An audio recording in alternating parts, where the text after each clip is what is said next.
Those who master this skill become agents of change, transforming potential disputes into dynamic opportunities for insight and growth.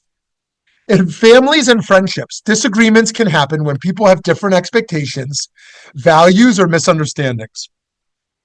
These conflicts can be really intense because they happen in relationships that are supposed to be based on trust and closeness. To solve these issues, it's important to show empathy, listen actively, and sometimes find a middle ground to restore trust and strengthen connections. Schools and educational settings see conflicts among students, teachers, and parents. Peer conflicts often stem from social dynamics, bullying, or academic competition, while disagreements between parents and educators may arise over differing educational approaches or perceived priorities. Addressing these issues requires mediation that fosters understanding and emphasizes shared goals, such as the child's well-being and success.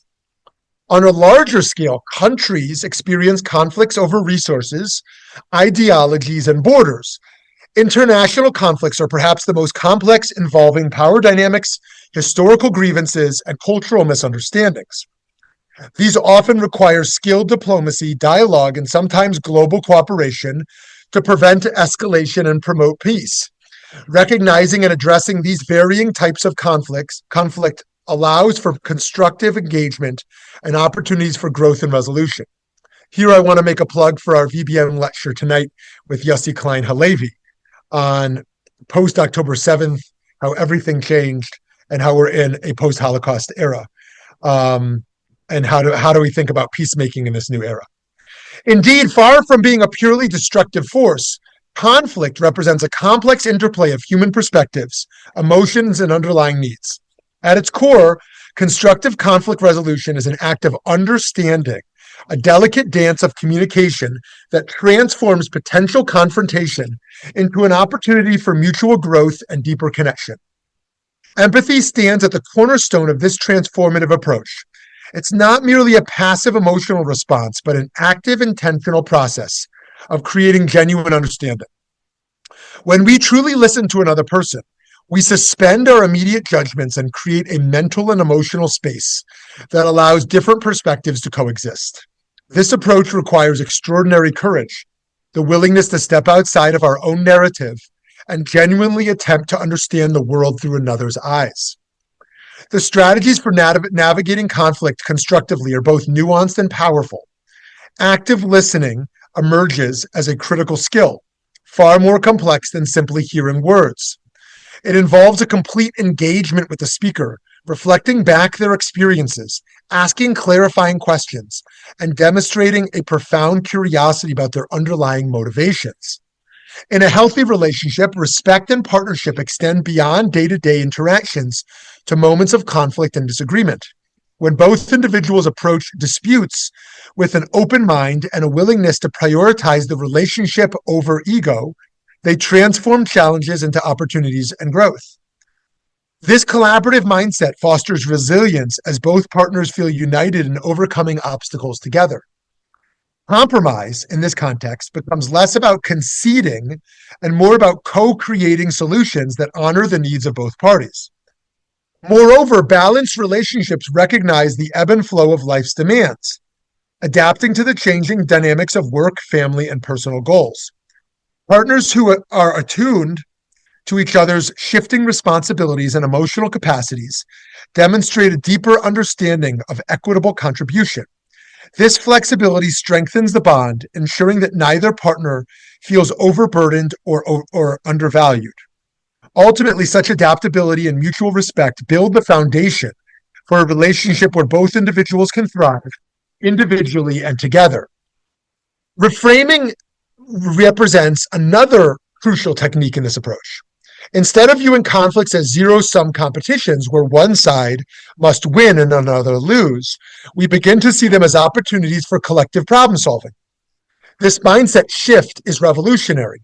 It turns differences from obstacles into potential sources of innovation and deeper understanding. We move from an adversarial either-or perspective to a more inclusive both-and approach that honors the complexity of human experience. Professional environments, personal relationships, and broader social contexts all benefit from these sophisticated conflict resolution strategies. They become powerful tools for reducing unnecessary friction, promoting inclusive dialogue, and developing more resilient and adaptive systems. By cultivating emotional intelligence and creating spaces where diverse perspectives are genuinely valued, we transform conflict from a potential source of division into a pathway for collective growth. The true potential of mindful conflict resolution lies in its fundamental belief in human capacity. It requires courage, empathy, and a profound commitment to understanding. We learn to see conflict not as a threat to be eliminated, but as an invitation to deeper connection, to more nuanced understanding, and to the continuous evolution of our collective human experience. Self-awareness is the first step in understanding one's conflict style. Avoiders prioritize harmony, but may suppress their own needs, while confronters seek resolution through directness, often risking emotional intensity. Collaborators aim for joint problem solving, valuing mutual input, whereas accommodators focus on preserving relationship, sometimes at personal cost.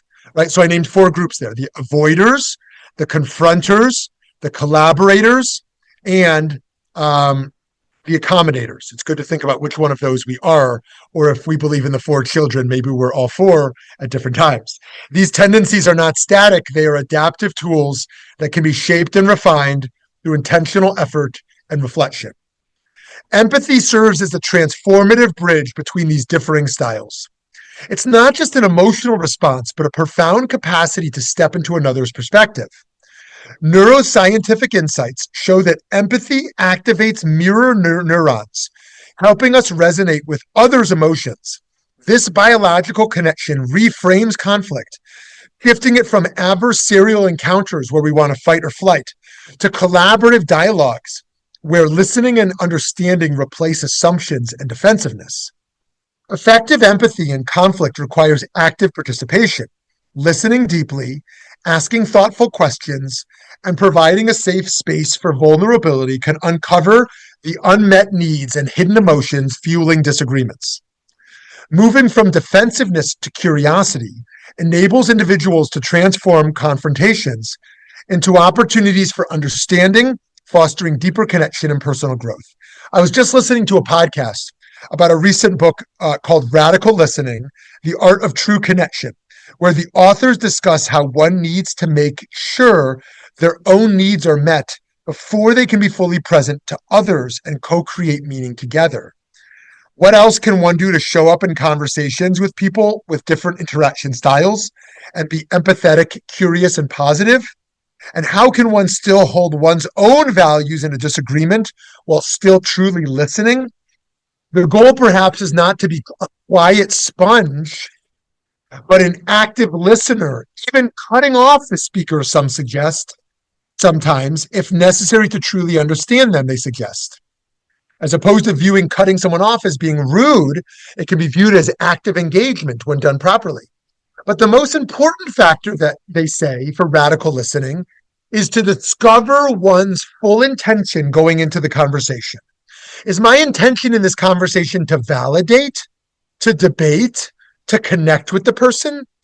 Deep listening can be a gateway to very constructive dialogue.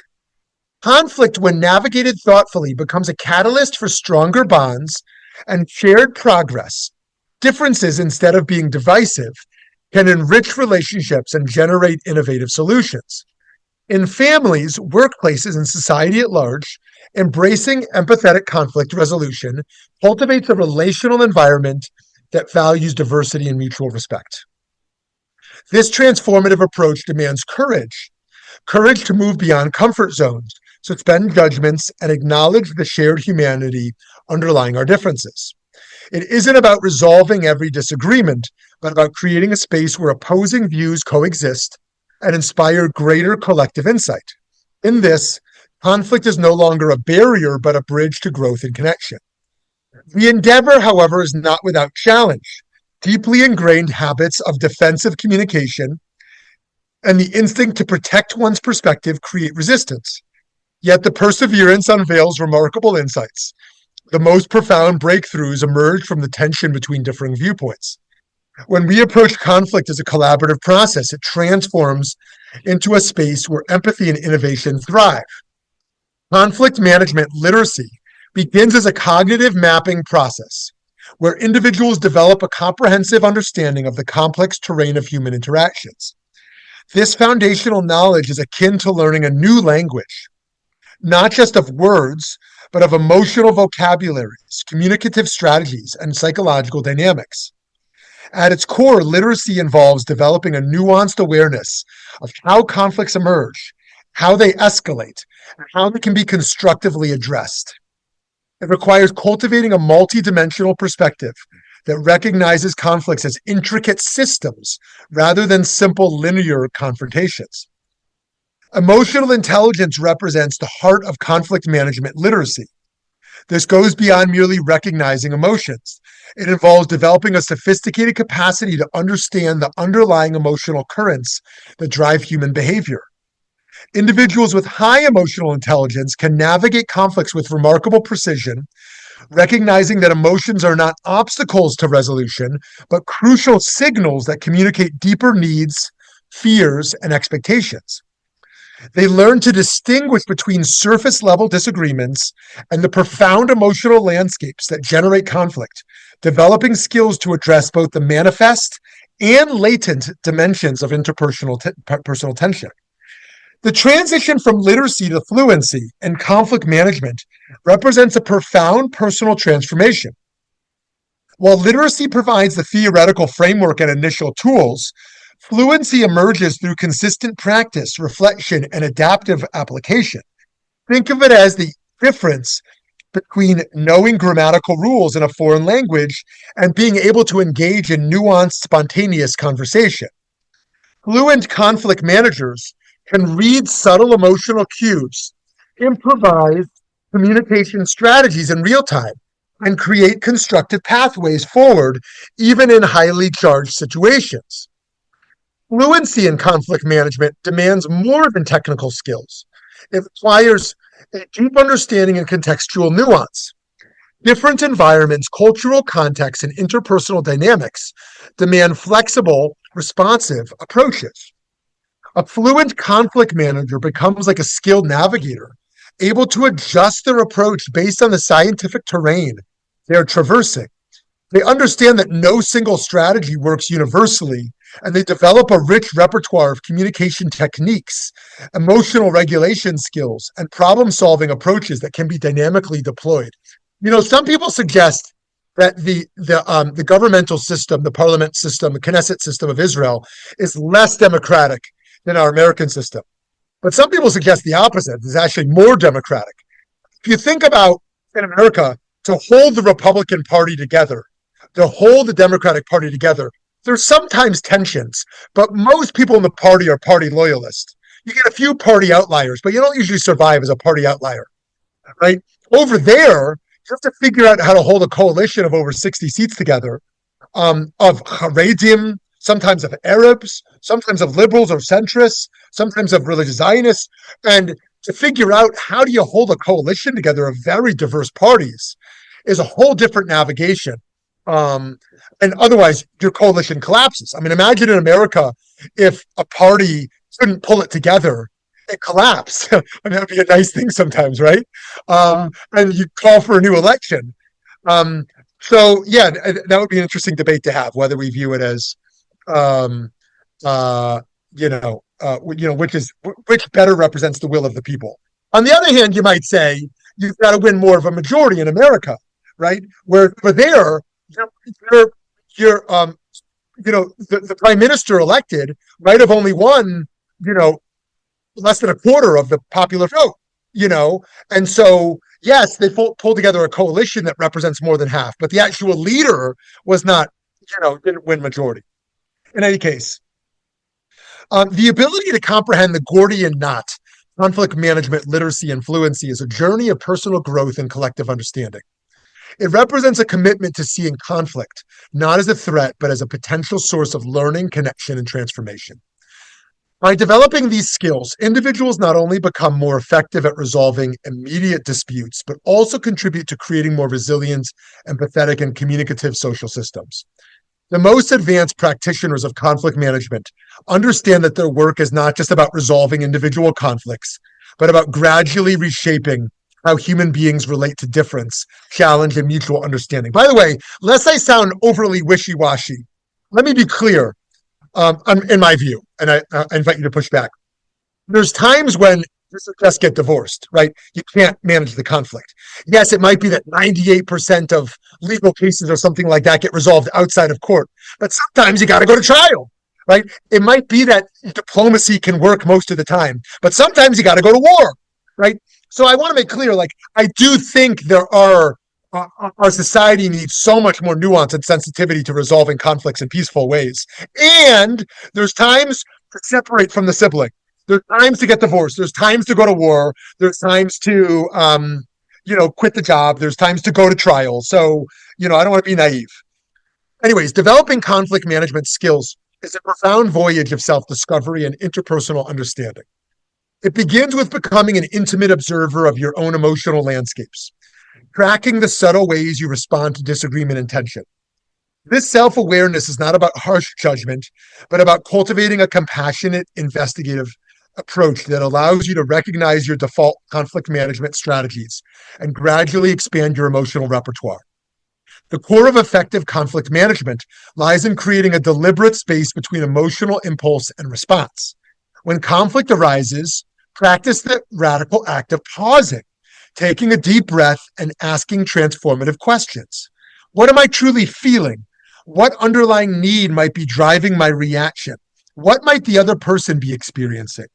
This approach shifts conflicts from a battleground of competing perspectives to a collaborative exploration of mutual understanding, where the goal is not to win, but to connect and learn. Mastering conflict management is an ongoing practice of empathy, self-regulation, and growth.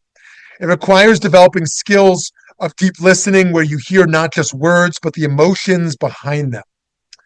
Now, George Wilhelm Friedrich Hegel of 1770 to 1831 was a German philosopher, best known for his work in idealism and his development of the dialectical method.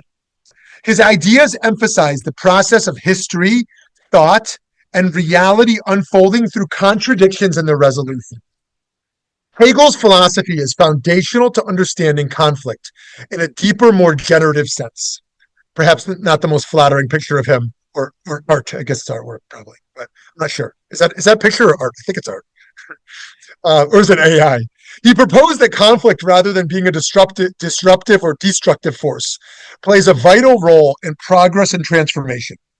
According to Hegel, every idea, called a thesis, will inevitably encounter opposition, the antithesis. And this clash leads to the creation of a new, more advanced understanding or synthesis. Right? This is where Karl Marx is also. It's a revolutionary. This process, known as dialectics, is not just relevant to intellectual debates, but applies to the development of societies, relationships, and individual growth. Conflict through this lens is a force that can spark positive change and evolution. One of my sources of optimism right now in the Israeli-Palestinian conflict and in the American polarities is that sometimes you have to go to the deepest place of division in order for a thesis and antithesis to clash, where society gives birth to a new reality, right? If we can actually embrace that revolutionary spirit of the moment. Right, it's not just that the same old side is going to win over the same old side, but really give birth to a new reality that actually pays some tribute to various truths that people need to survive. In the context of conflict resolution, Hegel's philosophy offers important psychological insights. His emphasis on the constructive potential of conflict encourages us to view disagreements not as threats, but as opportunity for collective growth and deeper understanding. This aligns with modern conflict resolution techniques that advocate for empathy, active listening, and emotional regulation.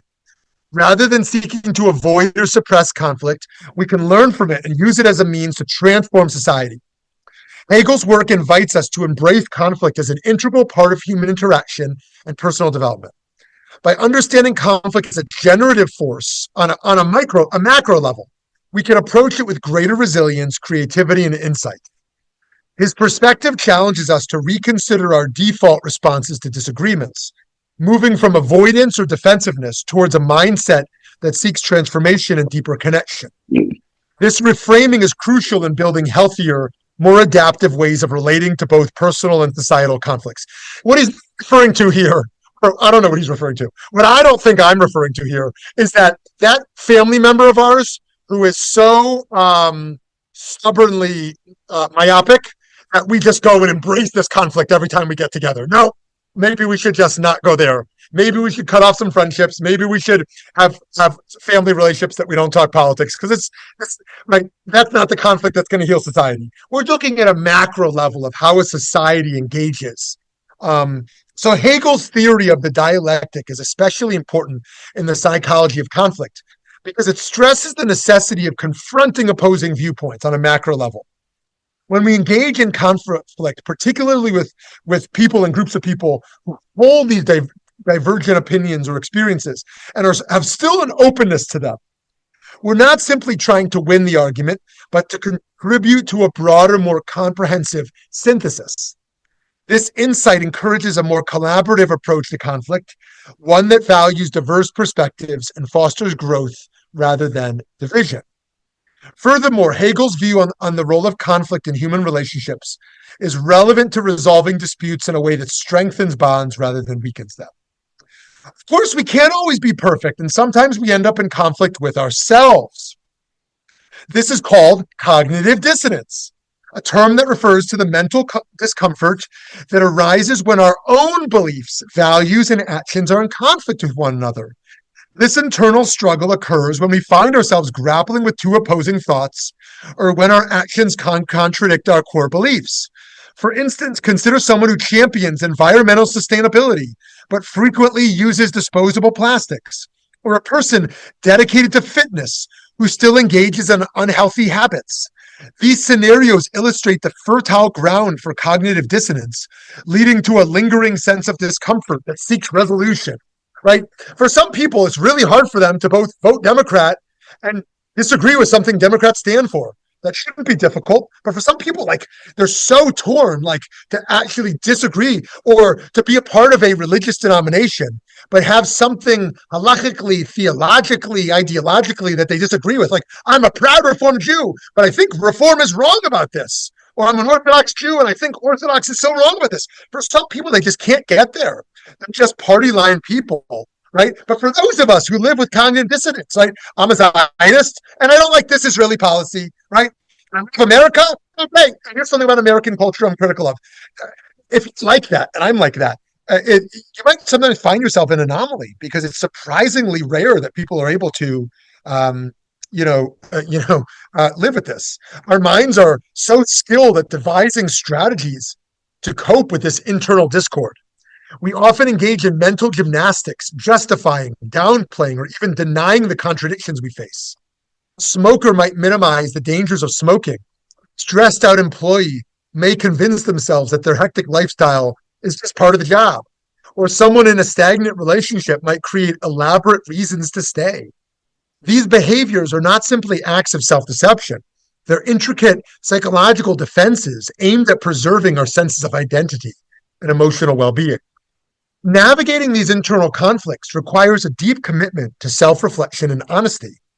It calls for fostering a kind of internal dialogue that can embrace multiple truths at once, recognizing our contradictions without harsh self-criticism. This journey is not about achieving a perfect harmony, but about cultivating the mental flexibility to endure discomfort and explore our inner world with curiosity rather than judgment. It encourages the development of what psychologists refer to as cognitive complexity, which is the ability to understand that human experiences are multifaceted, allowing us to hold seemingly contradictory thoughts and feelings simultaneously.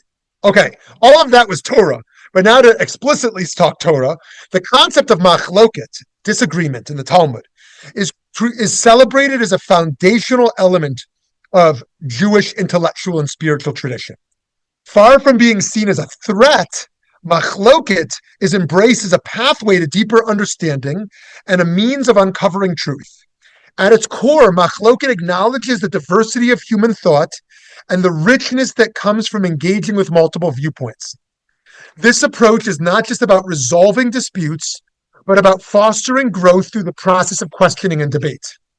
A significant portion of Machloket, approximately 3/4, centers on essential aspects of Jewish law and philosophy, areas critical to the structure of Jewish life and practice. The remaining quarter delves into narratives and explanations, adding layers of meaning and context to those debates. The value of Machloket can be interpreted in two distinct ways, as a bug or as a feature.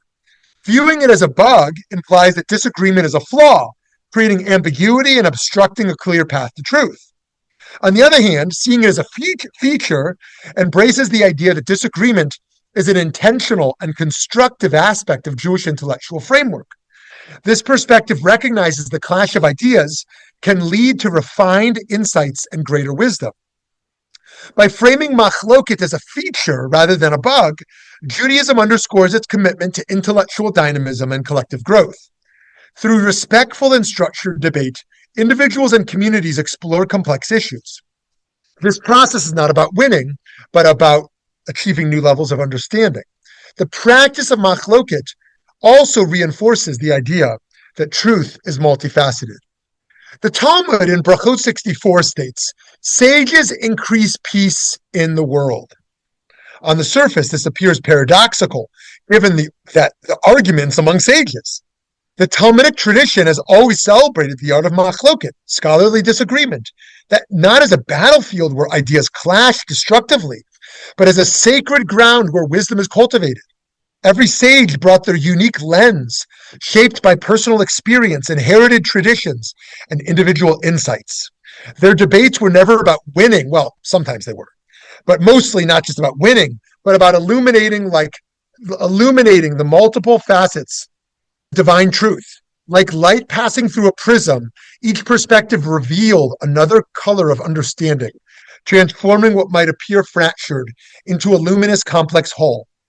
Rav Kook, that visionary rabbi who saw unity in seeming contradiction, understood that genuine peace was not a state of uniform silence, but a dynamic harmony that embraced difference. Just as a symphony requires diverse instruments playing distinct notes, true wisdom emerges when different perspectives are allowed to resonate together. The goal was not to smooth over distinctions, but to create a space where those distinctions could breathe, interact, and ultimately reveal a more expansive truth that no single voice could articulate alone. So in this sense, machloket is essential to the tradition, as it mirrors the complexities of life itself. Rather than seeking uniformity, Judaism embraces the richness of diverse opinions. At the heart of Talmudic wisdom lies a profound understanding of human conflict, that true resolution is not about determining absolute right or wrong, but about creating a path forward that honors the dignity and needs of all parties involved. Peshara, often translated as compromise, is far more than a legal strategy. It is a sophisticated approach to conflict resolution that recognizes the complex emotional and relational dynamics underlying issues. The Talmudic perspective on Peshara, on compromise, emerges from a deep psychological insight. Strict legal judgment, called din, can often create winners and losers, potentially destroying relationships and future cooperation. In monetary disputes, where the stakes are both financial and deeply personal, a purely legalistic approach risks turning human interactions into zero-sum competitions. Instead, Peshara offers a transformative alternative, a method of resolution that seeks to restore relationship, preserve mutual respect, and find a middle ground that allows both parties to feel heard and valued, in an ideal resolution, of course. This approach requires extraordinary emotional intelligence, as we discussed. Peshara is not just about splitting the difference mathematically, but about creatively reframing the dispute. The philosophical depth of Peshara extends beyond individual conflicts. It represents a broader approach to social harmony that views conflict not as a problem to be eliminated, but as an opportunity for this growth. Now, remember back to when we discussed cognitive dissonance? Cognitive dissonance in Jewish biblical narratives reveals the profound psychological complexity of human belief and moral struggle. The Torah offers rich explorations of internal conflict, where characters wrestle with competing values, divine commands, and deeply personal convictions. In the haunting story of Abraham and Isaac, that we come back to often, we witness perhaps the most visceral example of psychological tension. Commanded by God to sacrifice his long-awaited son, the very child through whom divine promises of descendants were to be fulfilled, Abraham experiences an excruciating moral dilemma.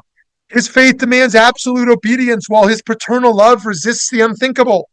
The narrative suspends listeners in this unbearable moment of conflict, only resolving when divine intervention spares Isaac, transforming the stories into a powerful meditation on faith, sacrifice, and the limits of human understanding. Something we experience, caught between God and love, caught between this principle and that value. Jonah's narrative presents a different manifestation of internal conflict. Tasked with warning Nineveh, a city he believes deserves total destruction, Jonah finds himself caught between his sense of divine justice and an intuitive understanding of God's fundamental mercy. His response is telling. He flees, he runs away, attempting to escape the uncomfortable space of holding these contradictory perspectives. The prophet's journey becomes a profound exploration of how we negotiate between our personal judgments and broader, more compassionate understandings. Right? Some people feel that today, a sense in society of should I flee from all this mess or should I engage? Right? Am I powerful or powerless? The golden calf incident offers yet another lens into cognitive dissonance, revealing the collective psychological struggle of a people navigating uncertainty. With Moshe absent and their foundational sense of security challenged, the Israelites construct an idol, a tangible representation of divine presence. This act represents a moment of profound internal conflict. They simultaneously know the prohibition against idolatry and feel an overwhelming need for concrete reassurance, right? Many people do that today as well. The idol of wealth, right? That people will serve to feel safe in the world. Subsequent destruction of the calf becomes a powerful metaphorical reckoning with the psychological tension. In legislative history, the value of compromise is evident in landmark moments, such as the Great Compromise during the U.S. Constitutional Convention, or pivotal negotiations in the Civil Rights Movement. These examples highlight how compromise can bridge ideological divides, crafting solutions that advance society. Conversely, the failure to compromise has led to disastrous outcomes, where rigid stances exacerbated conflicts, such as the lead up to the U.S. Civil War. Understanding why individuals approach conflict differently requires delving into psychology. Our responses to conflict are shaped by childhood experiences, learned behaviors, and possibly even genetic predispositions. Some individuals are naturally combative, seeing conflict as a challenge to be won. Others may adopt avoidance tactics, fearing confrontation, while still others may engage in placation, prioritizing harmony over resolution. These tendencies are informed by factors like early family dynamics as children, cultural influences, and personality traits. The psyche plays a critical role in how individuals perceive and navigate conflict. For example, a child raised in a combative household might normalize arguments, seeing them as a natural way to resolve differences. On the other hand, a person who grew up in an environment where disagreements were suppressed may lean towards avoidance or fear of confrontation. Understanding these patterns can illuminate why people approach disputes in certain ways and how these tendencies manifest in adulthood. Friends, to move towards a conclusion, to get better at resolving conflicts, people need to recognize their own tendencies when it comes to disagreements. By figuring out personal biases and our usual reactions, we can make a conscious effort to adopt more positive strategies.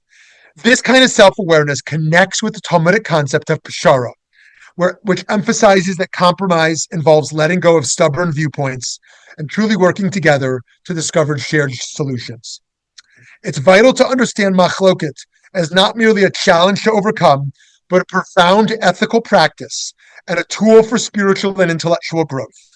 By valuing disagreement as a sacred mode of inquiry, Jewish tradition transforms conflict from a threat to be neutralized into an opportunity for deeper understanding.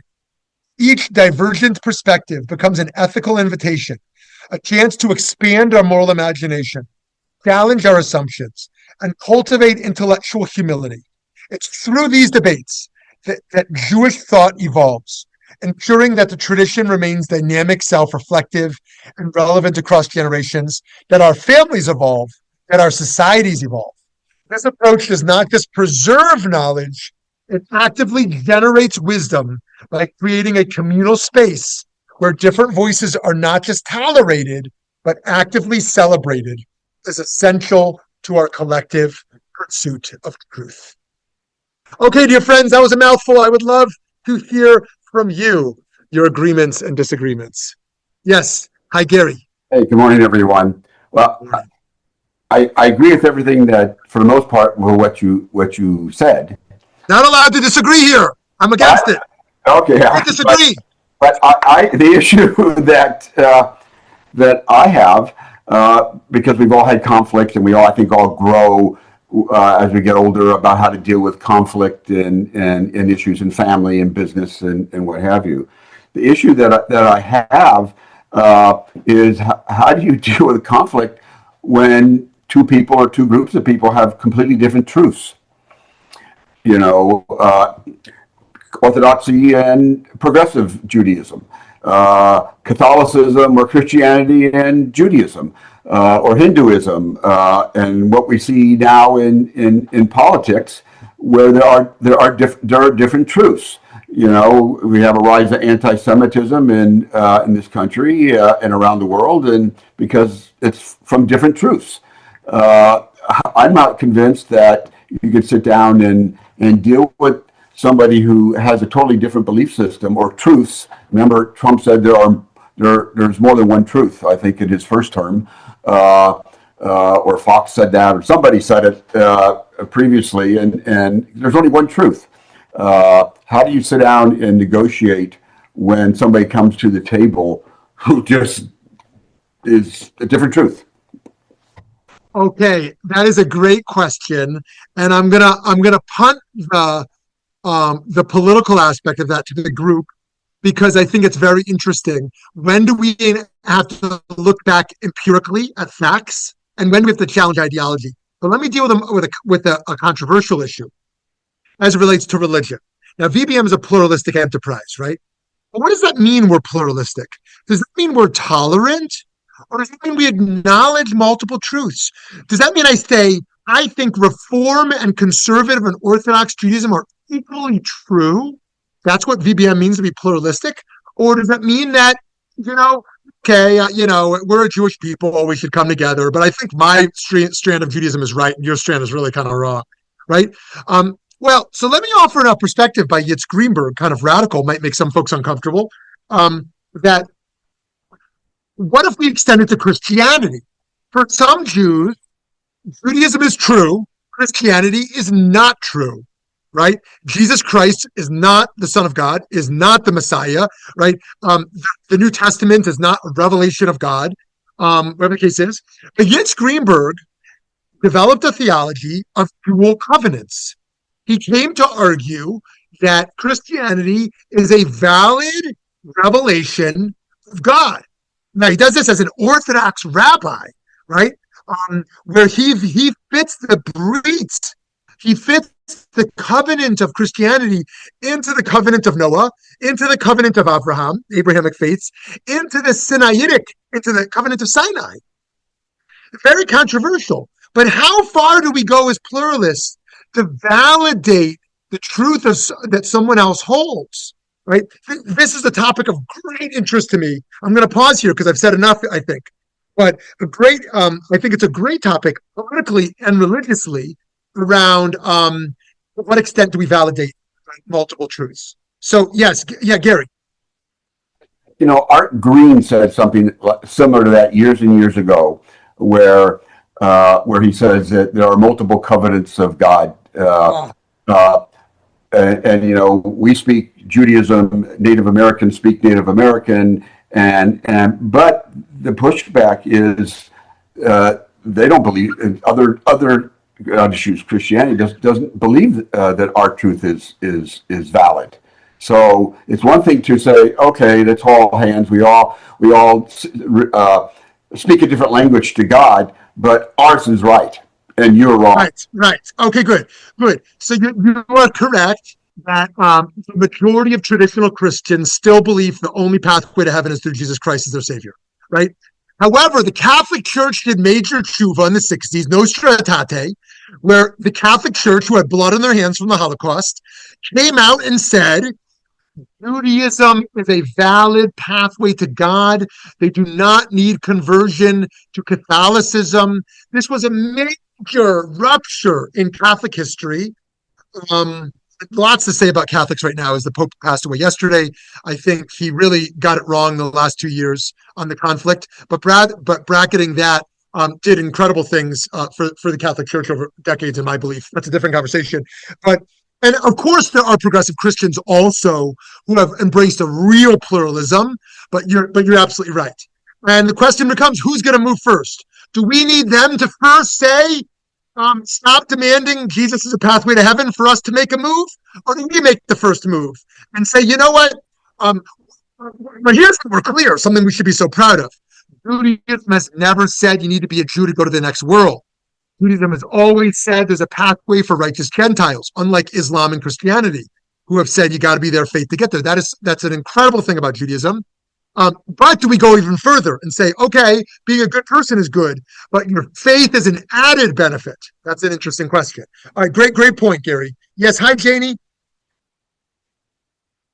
I just wanted to start by saying that conflict is what you do to me every time I listen to you, because I think the beauty of conflict is that it is not something negative, but it is a challenge to what we think and what we believe. And it doesn't have to be resolved in a way that one person is moved and the other isn't. The resolution is not that. A resolution is the growth or the evolution in yourself. And that can be any way into any degree.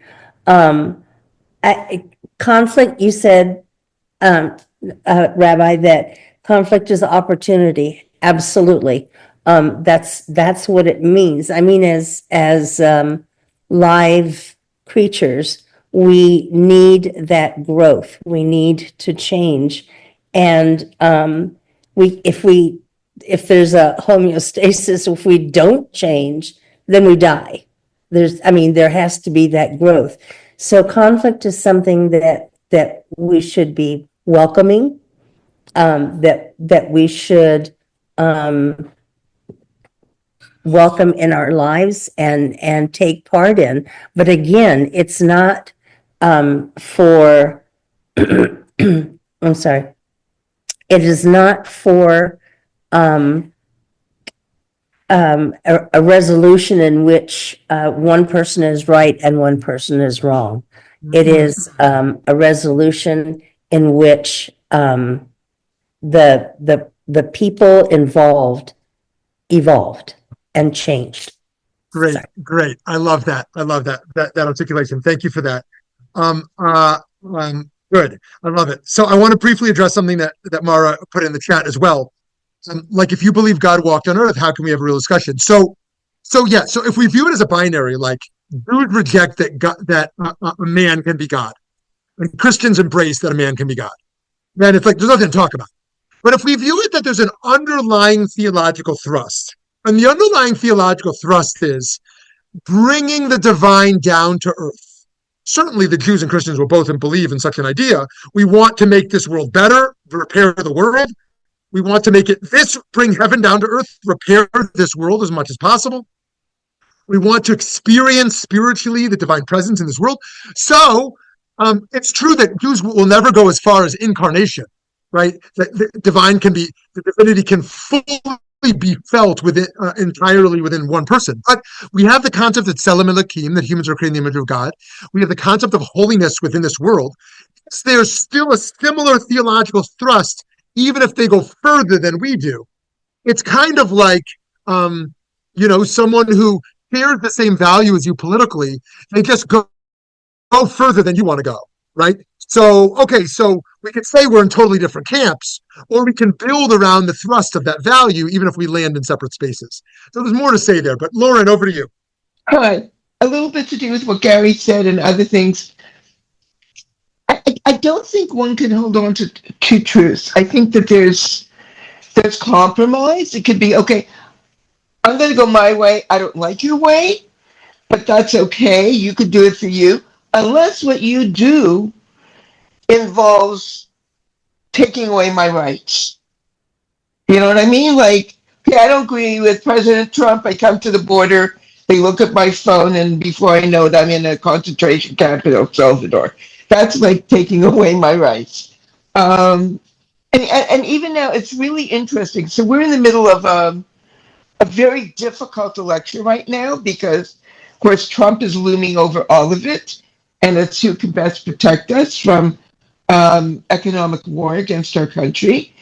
And it's interesting. So I go to a shul, people are very warm, very friendly. I love my shul. They're mostly very wealthy business people. I'm not. I'm a retired, struggling person who was a professional. And my downtown shul, when I went there, was like mostly teachers, lawyers, healthcare professionals who all tended to vote liberal. And so I've had discussions with people in the shul I'm in now. And the thing is, okay, the conservative leader has said he wants to get rid of social programs. He will no longer fund the child care benefit.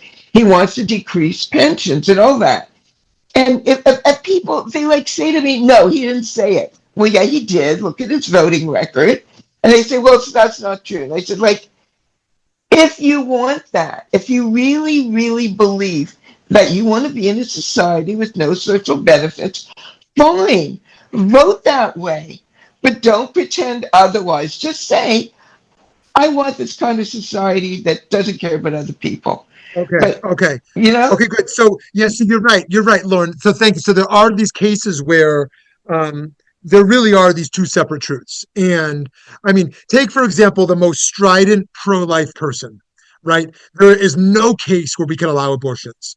And the most strident pro-choice person. I want no restrictions. I want to be able to have an abortion at 40 weeks for any reason a woman wants. It's her body, her choice, right? And neither side can imagine a compromise of 12 weeks or 15 weeks, like the pro-life person. What do you mean? Any week is bad. And the pro-choice person, what do you mean? Any law upon a woman's body and choice is a violation of a woman's rights, right?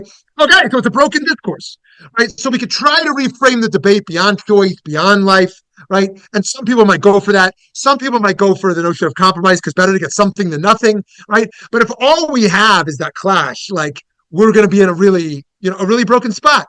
And yet, on the other hand, there's some things not worth negotiating on, right?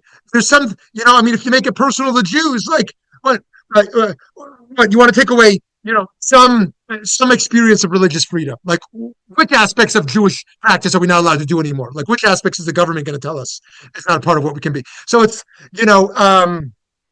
so anyways, it's it's a really interesting issue. Let's go to Mara, then Ken.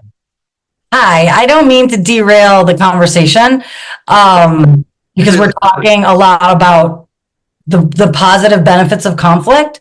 But my personal journey, I've always been very like conflict forward and, was raised in a radical home where that was like really cultivated.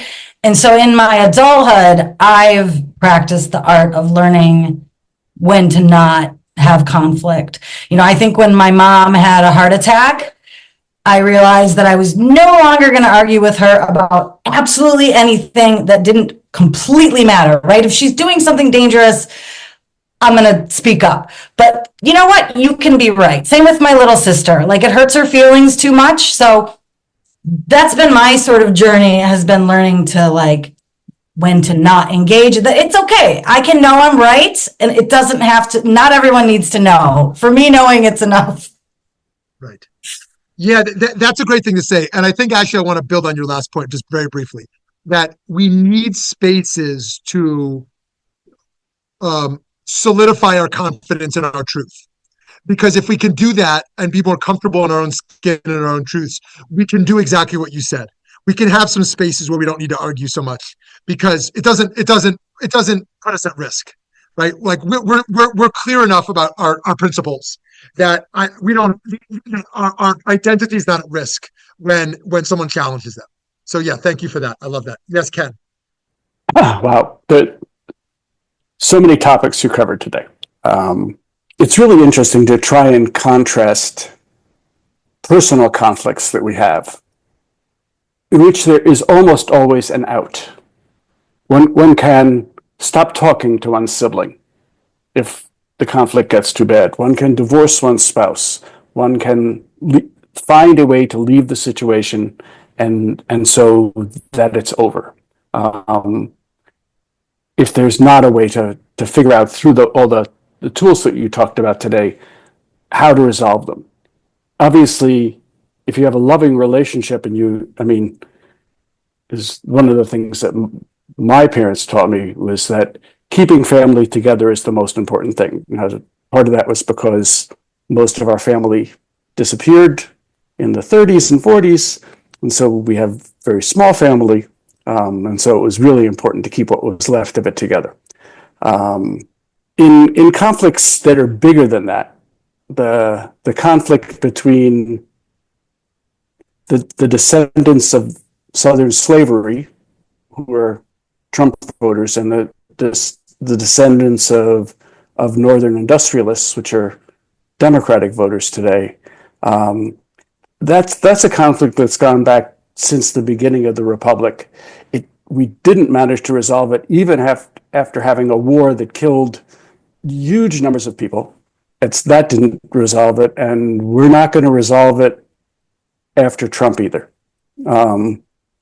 But the only way to do that is to figure out a way for us to compare our truths. I think that the same thing is true in Israel and Palestine. There are obviously two people who have two sets of truths.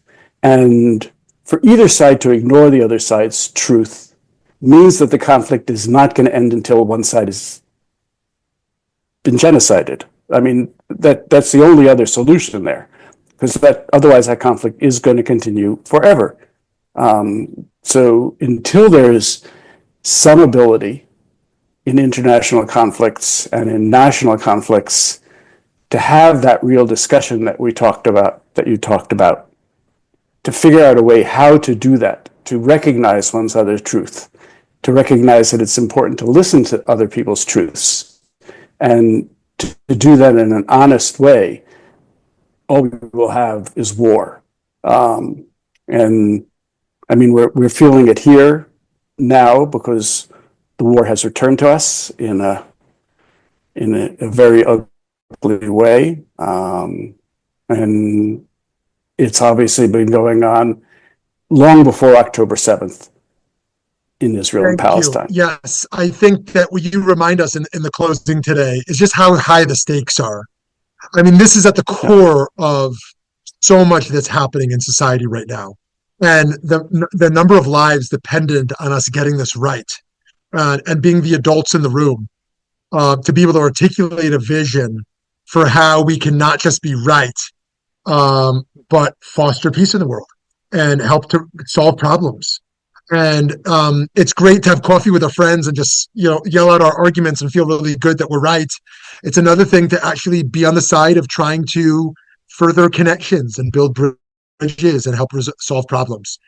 So friends, I give us all the bracha, and I hope you give it back to me that we continue where possible to resolve conflicts, and if not resolve them, just decrease the tension. Right? It's not all or nothing. It's not big conflicts, and then just making them smaller. There's just minimizing the damage of conflicts as well. So while some conflicts will never go away, but can we find a way to mitigate some